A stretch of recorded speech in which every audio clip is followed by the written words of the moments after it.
കൃഷ്ണഗാഥ സീരിയലിൻ്റെ ലേറ്റസ്റ്റ് എപ്പിസോഡിൻ്റെ റിവ്യൂയിലേക്ക് എല്ലാവർക്കും സ്വാഗതം. അങ്ങനെ തങ്കവും കൃഷ്ണയും കാറിലാണെങ്കിൽ ഭയന്നിരിക്കുക. ഭഗവാനെ, ശ്രീനിവാസ സാർ വരുമ്പോൾ നവീനും കൂടി ഉണ്ടാവാതിരുന്നാൽ മതിയായിരുന്നു. നവീൻ നിന്നെ കണ്ട് ആകെ പ്രശ്നമാവില്ലേ? പിന്നെ അല്ലാതെ അച്ഛനോടാണെങ്കിൽ നമ്മൾ നവീനുമായിട്ടുള്ള വിവാഹം കഴിഞ്ഞ കാര്യമൊക്കെ മറച്ചു വെച്ചിരിക്കുമല്ലേ? അതൊക്കെ അറിഞ്ഞാൽ അച്ഛൻ നമ്മളോട് എങ്ങനെ പ്രതികരിക്കും? ആലോചിച്ചിട്ട് ഒരെത്തും പിടിയും കിട്ടുന്നില്ലല്ലോ അമ്മേ. അങ്ങനെ പറഞ്ഞ് അവരാകെ പേടിച്ച് വരച്ച് അതിൻ്റെ ഉള്ളിലിരിക്കുമായിരിക്കും കേട്ടോ. ഈ സമയത്താണ് ശ്രീനിവാസ് പുറത്തേക്ക് ഇറങ്ങി വരുന്നത് കാണുന്നത്. ഭാഗ്യം, അച്ഛൻ വരുന്നുണ്ട്. അന്നേരം ശ്രീനിവാസിൻ്റെ കൂടെ തന്നെ സംസാരിച്ചുകൊണ്ട് നവീനും മാണിക്കുഞ്ഞും നിൽക്കുന്നുണ്ടാവും. അയ്യോ അമ്മേ, ഇത് കുഴപ്പമായി, നവീനും കൂടെയുണ്ട്. അച്ഛൻ എന്താണെങ്കിലും നമ്മളെ കാണിക്കാനായിട്ട് നവീനും കൂട്ടിക്കൊണ്ടുവരും. അതിനു മുമ്പ് നമുക്കിവിടെ നിറങ്ങാം. അമ്മ വേഗം കാറിൽ നിന്നിറങ്ങ്. അങ്ങനെ പറഞ്ഞ് രണ്ടുപേരും കൂടി കാറിൽ നിന്നിറങ്ങിയിട്ട് നവീൻ്റെ ഓഫീസിൽ നിന്നും കുറച്ചങ്ങ് അപ്പുറമുള്ള സ്ഥലത്തേക്ക് നീങ്ങി നിൽക്കുവാണ്. ഈ സമയം ശ്രീനിവാസ് പറയണേ, എന്താണെങ്കിലും വന്ന കാര്യങ്ങളൊക്കെ ഭംഗിയായി നടന്നല്ലോ.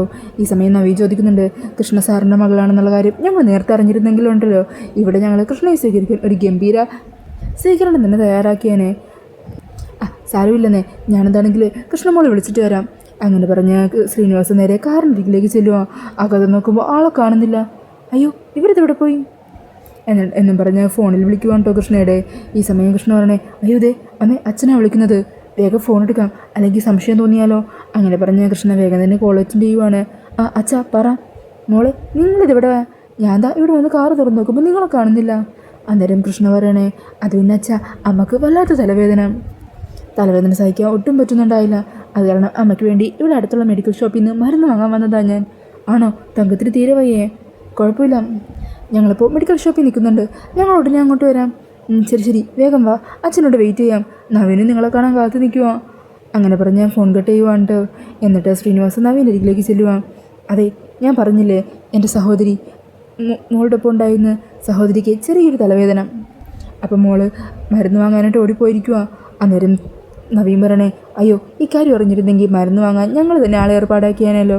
അതൊന്നും സാരമില്ലെന്നേ, കൃഷ്ണമോളുടെ കാര്യം ഇങ്ങനെയാണ്, എല്ലാം അങ്ങ് കണ്ടറിഞ്ഞ് സ്വയം അങ്ങ് ചെയ്യണം, അതാണ് അവളുടെ തൃപ്തി. അതൊരു കണക്കിൽ നല്ലത് തന്നെയാണ്.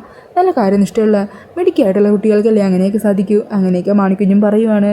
അങ്ങനെ അവരതിനെക്കുറിച്ചൊക്കെ സംസാരിച്ച് നിൽക്കുവാണ് കേട്ടോ. ഈ സമയം കൃഷ്ണ തങ്കത്തിനോട് പറയുന്നുണ്ട്, തൽക്കാലം എങ്ങനെയോ രക്ഷപ്പെട്ടു, പക്ഷേ അധികം നേരം നമുക്കിവിടെ നിൽക്കാൻ പറ്റില്ല. നവീൻ്റെ കണ്ണുവറ്റിച്ച് എങ്ങനെയെങ്കിലും അച്ഛൻ്റെ കൂടെ നിന്ന് തിരിച്ചു പോയാലേ പറ്റൂ. അങ്ങനെ അവർ സംസാരിച്ച് നിൽക്കുമ്പോഴായിരിക്കും കേട്ടോ അതുവഴി സെൽവനും കൂട്ടരും എത്തുന്നത്. സെൽവൻ അങ്ങനെ അവിടെ നിന്ന് സംസാരിക്കുന്ന കൃഷ്ണനെ കാണുമോ. ദേടാ നോക്കിക്കേ, അവളല്ലേ അത്? അതെ. അല്ല, ഇവളിത്രയും പെടുത്ത് വേഷവും മാറിയോ? എന്താണെങ്കിലും ഇത്തവണ നമുക്ക് കൊല്ലേണ്ട രണ്ടുപേരെ ഒരുമിച്ച് കിട്ടിയിരിക്കുക. അല്ല സെൽവണ്ണ, മറ്റേ തോക്കും പിടിച്ച സ്ത്രീ അവരെന്താണെങ്കിലും കാണുന്നില്ലല്ലോ. തൽക്കാലം നമുക്ക് ഇപ്പം തന്നെ ഇവറ്റുള്ള രണ്ടുപേരെയും പൊക്കാം, രണ്ടിനെയും കഥ തീർക്കാം, എന്നിട്ടാകാം അനിയൻ സാറിൻ്റെ. നിങ്ങൾ വാ എന്നും പറഞ്ഞ് അവർ മൂന്നാളും കാറിന് പുറത്തേക്ക് ഇറങ്ങുവാണ്.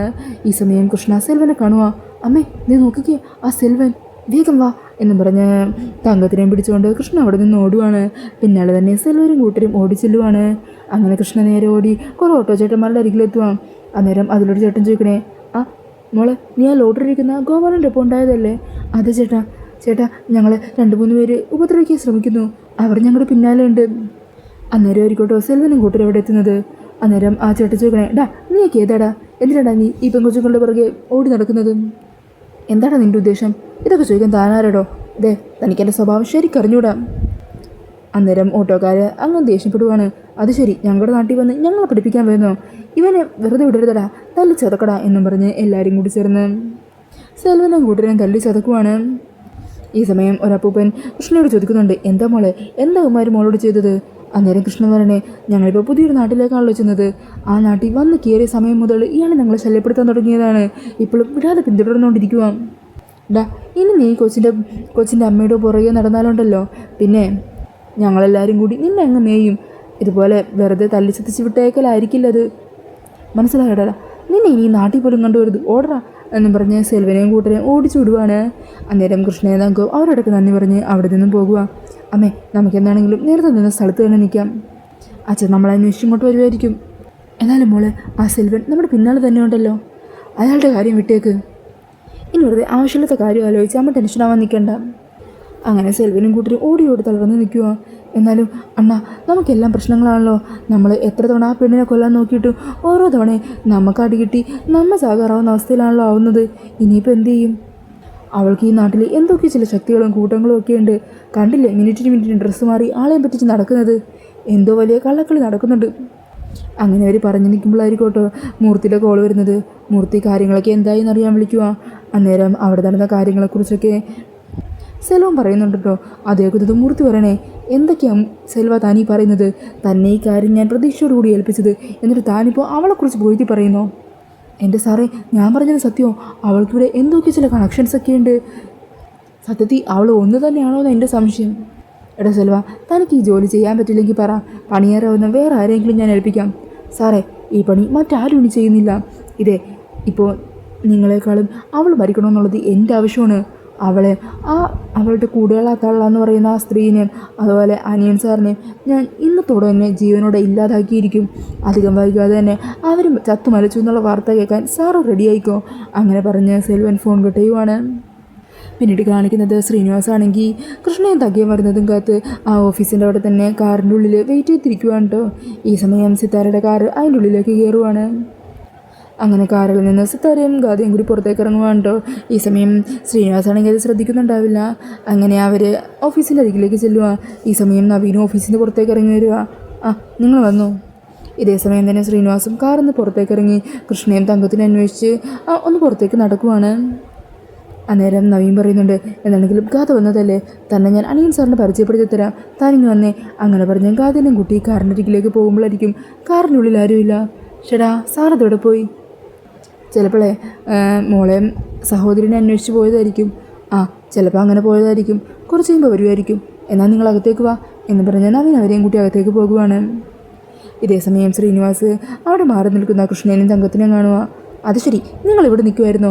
ഞാൻ എത്ര നേരം നിങ്ങളവിടെ വെയിറ്റ് ചെയ്യുന്നു. അത് പിന്നെ സാർ, എനിക്ക് വല്ലാത്തൊരു തലവേദന, ഒട്ടും നടക്കാൻ പറ്റാതായി, അതാ ഞങ്ങളിവിടെ നിന്നത്. ശരി, ഇപ്പോൾ ഓക്കെ ആയില്ലേ? ഹോസ്പിറ്റലുകളിൽ പോകണോ?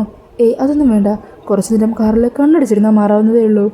സാർ, നമുക്കെന്നാൽ ഇവിടുന്ന് പുറപ്പെട്ടാലോ? അന്നേരം ശ്രീനിവാസ് പറയണേ, അല്ല നവീന് നിങ്ങളെ കാണണമെന്ന് ഒരുപാട് ആഗ്രഹം ഉണ്ടായിരുന്നു, നമുക്കൊന്ന് കണ്ടിട്ട് പോയാലോ? അന്നേരം കൃഷ്ണ പറയുന്നുണ്ട്, അല്ല അച്ഛ, അത് വേണ്ട, നവീൻ എന്താണെങ്കിലും നമ്മുടെ നാട്ടിലേക്കല്ലേ ഇനി വരുന്നത്, അപ്പോൾ പിന്നെ എപ്പോൾ വേണമെങ്കിലും കാണാമല്ലോ. തൽക്കാലം നമുക്ക് ഇവിടുന്ന് പോകാം. എന്നാൽ ശരി, ഞാൻ കാർ എടുത്തിട്ട് വരാം. ഇതേ സമയം സിത്താരയും കാതയും കൂടി നവീനോട് സംസാരിക്കുന്നുണ്ട്. സിത്താര പറയണേ, മോളിപ്പോൾ തെറ്റുകളെല്ലാം തിരിച്ചറിഞ്ഞു കഴിഞ്ഞു. അവൾ നവീൻ്റെ ഒപ്പം ജീവിക്കാൻ തയ്യാറായി വന്നിരിക്കുകയാണ്. എല്ലാ കാര്യങ്ങളിലും ഒരു അഡ്ജസ്റ്റ്മെൻറ്റ് വേണമെന്ന് ഞാനിവിടെ പറഞ്ഞ് മനസ്സിലാക്കിയിട്ടുണ്ട്. തൽക്കാലം നമുക്ക് ഒരുമിച്ചൊന്ന് പുറത്തു പോയാലോ? പുറത്തുപോയി ഗാഥയോട് കൂടുതൽ അടുത്ത് സംസാരിക്കുമ്പോഴേക്കും നവീന് തന്നെ ഗാഥയിലുള്ള മാറ്റം മനസ്സിലാക്കാൻ പറ്റും. അന്നേരം നവീൻ പറഞ്ഞേ, സത്യം പറയല്ലോ മാഡം, ഗാഥയോടൊപ്പം പുറത്തു പോകാൻ എനിക്കിപ്പോൾ പേടിയാ.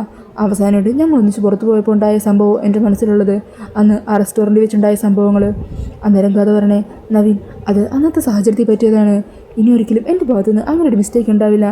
നവീൻ ഇപ്പോൾ എൻ്റെ കൂടെ ഒന്ന് വന്ന് നോക്കൂ, അപ്പോൾ ശരിക്കും എന്നിൽ മാത്രം മാറ്റം എത്രത്തോളം ഉണ്ടെന്ന് നവീന് നേരിട്ട് തന്നെ മനസ്സിലാക്കാൻ പറ്റൂലേ? പ്ലീസ് നവീൻ, നവീൻ ഞങ്ങളുടെ കൂടെ വരണം എന്ന് പറഞ്ഞ് സിത്താര റിക്വസ്റ്റ് ചെയ്യുവാണ്. അന്നേരം നവീൻ പറയണേ, എന്നാൽ ശരി, അവസാനമായിട്ട് ഒരിക്കൽ കൂടി ഞാൻ വരാം. എനിക്ക് വലിയ പ്രതീക്ഷയൊന്നുമില്ല. ഗാഥയുടെ ഈ വാക്കുകൾ പലതവണ ഞാൻ കേട്ടതാണല്ലോ, ഗാഥ പ്രവൃത്തിയിലൂടെ തന്നെ തെളിയിക്കട്ടെ. ഈ സമയമാണ് പിന്നെ പറയണേ, എൻ്റെ പൊന്നി സാറേ, ഇങ്ങനെ മസിൽ പിടിക്കാതെ അങ്ങ് ചെല്ലും, ഇന്നത്തോടെ എല്ലാ പ്രശ്നങ്ങളും തീരുമെന്നാണ് എൻ്റെ മനസ്സ് പറയുന്നത്. അങ്ങനെ നവീൻ ഗാഥയുടെ സിത്താരയുടെ ഒപ്പം പുറത്തേക്ക് പോകുവാണ്. ഇതേസമയം കാറിൽ പൊയ്ക്കൊണ്ടിരിക്കുന്ന ശ്രീനിവാസനെയും കൃഷ്ണനെയും തങ്കത്തിനെയൊക്കെയാണ് കാണിക്കുന്നത്. അന്നേരം തങ്കം വല്ലാതെ ടെൻഷനിലായിരിക്കും. തങ്കം പറയുന്നുണ്ട്, സാർ, നമുക്ക് എത്രയും പെട്ടെന്ന് തന്നെ സിത്താര മാഡത്തിൻ്റെ അരികിലേക്ക് പോകാം, ഇനി അധികം വൈകിക്കാൻ നിൽക്കണ്ട. അതേക്കുന്നതും ശ്രീനിവാസൻ്റെ മുഖമൊക്കെ മാറുക. എൻ്റെ ശാന്തി, നിനക്ക് ഈ കാര്യം മാത്രമേ പറയാനുള്ളൂ. എനിക്കാണെങ്കിൽ സിത്താരയുടെ മുഖം കാണുന്നത് ഓർക്കുമ്പോൾ ദേഷ്യം വരുവാണ്. അവളെ കണ്ടാൽ തന്നെ എന്താ അവളുടെ അഹങ്കാരം പറച്ചിലും കുറ്റപ്പെടുത്തലും അതൊക്കെയല്ലേ കേൾക്കേണ്ടി വരിക. മോൾ അവളെ തിരിച്ചറിഞ്ഞാൽ പോലും അവളോട് സിത്താര സ്നേഹം കാണിക്കുമെന്നുള്ള പ്രതീക്ഷയൊന്നും എനിക്ക് തീരെയില്ല. എനിക്ക് ആ വീട്ടിലേക്ക് പോകുന്ന കാര്യം ഓർക്കുമ്പോൾ തന്നെ ആകെ മനസ്സൊക്കെ തളരുവാണ്. അന്നേരം ശാന്തി പറയണേ, അങ്ങനെ എനിക്കൊരു കാര്യം ചെയ്യാം, നമുക്ക് സിത്താര മാഡത്തോട് പുറത്തെവിടെയെങ്കിലും വിളിച്ചു വരുത്തി കണ്ടാലോ? എവിടെ വെച്ചാണെങ്കിലും കാണേണ്ടത് സിത്താരയുടെ മുഖം തന്നെയല്ലേ. എന്താണെങ്കിലും ഇത്ര വായ പിടിച്ച് അങ്ങോട്ടേക്ക് പോകേണ്ട ഒരാവശ്യമില്ല. എൻ്റെ മോളെ കുട്ടി കുറേ സ്ഥലത്ത് ചുറ്റിക്കറങ്ങണമെന്നും ഈ ലോകം മുഴുവൻ കറങ്ങണമെന്നൊക്കെ എൻ്റെ മനസ്സിലാഗ്രഹമുണ്ട്. കുറേ വർഷങ്ങൾക്ക് ശേഷമല്ലേ എൻ്റെ മോളെ എനിക്ക് കിട്ടുന്നത്. അങ്ങനെയുള്ളപ്പോൾ നമുക്കെന്താണെങ്കിലും ആദ്യം എവിടെയെങ്കിലും പോയി കുറച്ചൊന്ന് ചുറ്റിയടിച്ച് കറങ്ങാം. അതിനുശേഷം സിത്താരയുടെ അടുക്കിലേക്ക് പോയാൽ മതി. അവിടെ ചെന്നിട്ട് വലിയ ഗുണമൊന്നുമില്ലല്ലോ, മലമറിക്കാനൊന്നും പോകുന്നില്ലല്ലോ. ആദ്യം ശാന്തി നല്ലപോലെ മനസ്സറിഞ്ഞൊന്ന് ചിരിക്കുക, അതിനുശേഷം അങ്ങോട്ട് പോകാം. അങ്ങനെ ചിരിച്ചാൽ മതി, ഞാൻ ഇപ്പോൾ തന്നെ ചിരിക്കാം. അങ്ങനെ ആർക്കോ വേണ്ടിച്ചിരിക്കുന്ന പോലെയല്ല വേണ്ടത്, മനസ്സിൽ നിന്ന് വന്നത്. അതിന് വേണ്ട കാര്യങ്ങളൊക്കെ നമുക്ക് ചെയ്യാം അല്ലേ കൃഷ്ണമോളെ? പിന്നെ അല്ലാതെ. അമ്മ ഇനി ഒന്നും പറയണ്ട, അച്ഛൻ പറയുന്നത് കേട്ടാൽ മതി. പിന്നീട് കാണിക്കുന്നത് ഒരു ടെക്സ്റ്റൈലിൻ്റെ ഫ്രണ്ടിലെത്തുന്ന നവീനെയും ഗാഥേനെയും സിത്താരേനെയാണ് കേട്ടോ. അന്നേരം ഗാഥ വണ്ടി നിർത്താൻ പറയുന്നുണ്ട്. നവീൻ അന്ന് എനിക്ക് ഗിഫ്റ്റ് വാങ്ങിച്ചു തന്നില്ലേ, അതുപോലെ നവീന് ഞാനൊന്ന് ഗിഫ്റ്റ് വാങ്ങിച്ചു തരാൻ പോകുക. 2-3 ഡ്രസ്സ് എടുക്കാം, ഞാൻ തന്നെ ഇന്ന് നവീന് വേണ്ടി സെലക്ട് ചെയ്ത് തരാം. നവീൻ ഇറങ്ങും. നവീനാണെങ്കിൽ വലിയ താല്പര്യമൊന്നുമില്ല, എന്നാലും സിത്താരയും ഗാഥയും കൂടി നിർബന്ധിക്കുന്ന കാരണം നവീനും അവരുടെ ഒപ്പം ഇറങ്ങുവാണ്. ഈ സമയം ഗാഥയോട് സിത്താര പറയുന്നുണ്ട്, മോളെ നവീനെ എങ്ങനെയൊക്കെയോ കാര്യങ്ങൾ പറഞ്ഞ് കൺവിൻസ് ചെയ്തിരിക്കുന്നത്, ഇനി ബാക്കിയെല്ലാം നിൻ്റെ കയ്യിലാണ്. നിൻ്റെ പെരുമാറ്റത്തിലൂടെ വേണം നവീനെ നീ മാറ്റിയെടുക്കാൻ. നിൻ്റെ പഴയ നവീനായിട്ട് നവീനെ തിരിച്ചു കൊണ്ടുവരണം, മനസ്സിലായോ? മനസ്സിലായി മമ്മി, ഞാൻ ശ്രദ്ധിച്ചോളാം. അങ്ങനെ നവീനൊപ്പം ടെക്സ്റ്റൈലിൻ്റെ അകത്തേക്ക് പോകാനൊരുങ്ങുവാണ് ഗാഥയും സിത്താരയും കൂടി. ഈ സമയത്തായിരിക്കും കേട്ടോ അത് ടെക്സ്റ്റൈലിലേക്ക് കൃഷ്ണേനെയും തങ്കത്തെയും കൂട്ടി ശ്രീനിവാസും എത്തുന്നത്. അങ്ങനെ അവർ കാറിൽ നിന്ന് ഇറങ്ങുന്ന സമയം ടെക്സ്റ്റൈലിൻ്റെ അകത്തേക്ക് കയറുവാണ് നവീനും ഗാഥയും സിത്താരയും. അപ്പോൾ ആ ഒരു സീനൊക്കെ കാണിച്ചുകൊണ്ടാണ് എപ്പിസോഡ് തീരുന്നത്. ഈ ഒരു റിവ്യൂ ഇഷ്ടമായിട്ടുണ്ടെങ്കിൽ മറക്കാതെ വീഡിയോ ഒന്ന് ലൈക്ക് ചെയ്യണേ. ഇതുപോലുള്ള കൂടുതൽ റിവ്യൂസിനായിട്ട് ഈ ചാനലൊന്ന് സബ്സ്ക്രൈബ് ചെയ്തും കൂടി സപ്പോർട്ട് ചെയ്യണേ. താങ്ക്